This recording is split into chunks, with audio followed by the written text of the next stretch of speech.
Well, November marks Financial Literacy Month, a time to get more Canadians to feel more confident in their investing decisions. And the Investment Industry Association of Canada, or IIAC, is holding a free event later today, especially to help young and new Canadians with making money and financial decisions. So joining us live now is Maya Korbic of the IIAC and also the author of From Piggy Banks to Stocks, The Ultimate Guide for a Young Investor.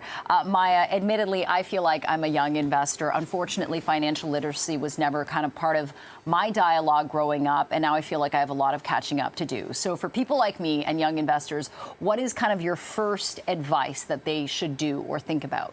Well, I would say the first advice would be to, just admit where you are in the process. And then there are, certain steps that you need to take. So the first one would be understanding the basics. And the basics is just understanding the difference between needs and wants. Then we can move on to budgeting, then understanding credit card debt and proper management of credit card debt. And, eventually you would get to a place where you could, feel comfortable with your financial situation so that you could start investing. And Maya, it's interesting. I think in the current generation, and I don't want to sound like the old guy here, but there's an instant gratification thing, whether it's, from social media or from just any streaming services. You can pick what you want, get what you want, when you want it. Investing isn't like that. There's not kind of a quick fix. And there was all like this rapid rise of Bitcoin, that sort of thing, cryptocurrencies that people thought they could make money from. But investing and making money, it takes time, doesn't it? Oh, it definitely does. I do believe that we can all generate, wealth, but we can do it slowly. There is no get quick rich, in a fast way.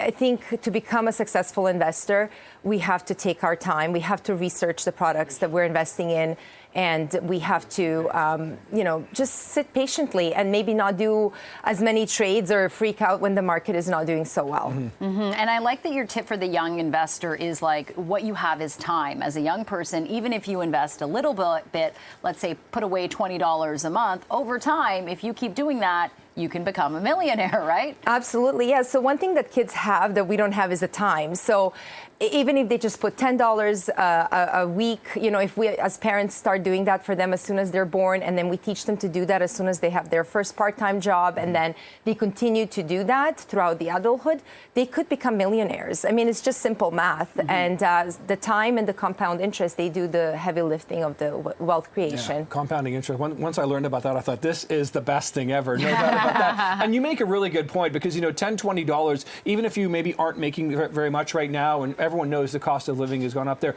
generally speaking, a lot of people can find that money. And if you can't, you really should try, because you're really paying yourself for the future, aren't you? That's right, yeah. So it doesn't need to be a lot of money. A lot of people have misconceptions that they have to invest a lot of money, or only rich invest. Yeah. Even if you have $10 or $20, there is, you can actually put that away, and that can accumulate to a significant amount. And the thing about investing, I like how you call them, you're kind of creating these money babies that kind of generate on their own. But there's a lot of options for people out there. I mean, there's real estate, there's stocks. And you say one thing is that instead of thinking of yourself as always a consumer that just buys, think of yourself as an owner. So how do we get ourselves in that mentality? Because sometimes, like, you look at stock markets, you just look at our business scroll. It can be intimidating. It's so intimidating. You're like, I don't speak this business language. Like, what do I do? And I guess your book kind of explains that, doesn't it? Yeah, so the book definitely explains that. And I think the reason why I wrote it is because I wish I had a resource like that when I was younger, because it is written in a language that a 10-year-old can understand.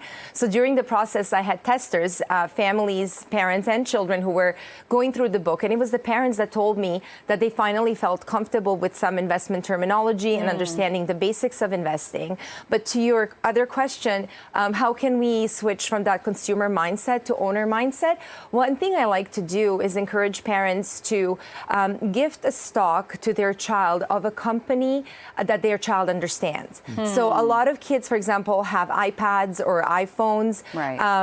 We could, instead of them being consumers of Apple products, we could invest or gift them a stock of Apple. And by the way, I'm not suggesting that everybody should be investing in Apple, but this is just an idea. Yeah. An example. Oh my gosh, that's an interesting It does make sense. I like the idea because then it Yeah. changes your mindset. You know, it's like the WestJet employees or shareholders, that kind of thing, right? You Right. get that ownership stake and you feel like you want to do more about that. Well, listen, you can find out more about all this tonight. Maya, thank you so much for joining us. This is a fascinating, Thank you. Yes. good education for the children. I appreciate this. Very important. Yeah, Thank you absolutely. so much, Thank you so Maya. much for Thank you. having Great me to meet you. on. Hope this Nice goes to well meet you. tonight.